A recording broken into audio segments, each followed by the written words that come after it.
அனைவருக்கும் வணக்கம். என் பெயர் சா கவி. நான் 4ஆம் வகுப்பு படிக்கிறேன். எனக்கு பிடித்த கவிஞர் திரு சிநேகன் அவர்கள். அவர் எழுதிய பல பாடல் வரிகளில் எனக்கு மிகவும் பிடித்தது ஆடாத ஆட்டமெல்லாம் என்ற பாடல். இந்த பாடலை நான் முதலாக கேட்டபோது எனக்கு அதில் இருக்கும் அர்த்தம் புரியவில்லை. ஆனால் என் அம்மா அந்த பாடல் வரிகளை எனக்கு விளக்கி சொன்ன போதுதான் பாடலின் பொருள் எனக்கு புரிந்தது. ஆடாத ஆட்டமெல்லாம் போட்டவங்க மண்ணுக்குள் போன கதை உனக்கு தெரியுமா? இந்த வரிகளின் பொருள் பணம், பதவி, பெருமை என்று ஆட்டம் போட்டவங்க இன்று இந்த உலகத்தில் இல்லை.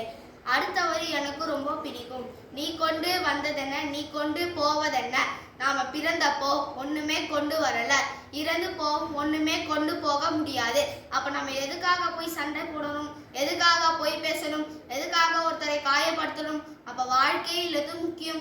நல்ல பழக்கம், நல்ல மனசு, நல்ல நட்பு, நல்ல செயல்கள், இதுதான் முக்கியம் என்று பாடலின் பொருள் எனக்கு கற்றுக் கொடுத்தது. இந்த பாடலில் இன்னொரு முக்கியமான வரி இருக்கு.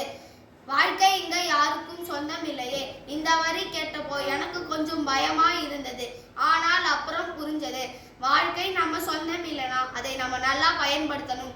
நம்ம நேரத்தை வீணா போக விடக்கூடாது. நான் இதை கேட்டதுக்கு அப்புறம் என்ன மாற்றம் வந்துச்சுன்னா, என் நண்பர்களிடம் கோவப்படுவது கம்மியாயிடுச்சு.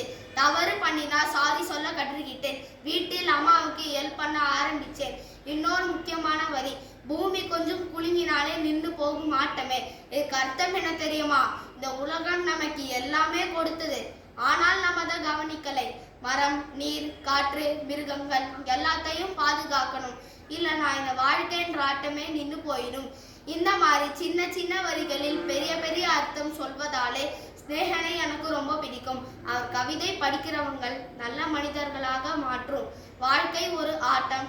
ஆனா அது நல்ல ஆட்டமா கெட்ட ஆட்டமா நாம தான் தீர்மானிக்கணும். நன்றி, வணக்கம்.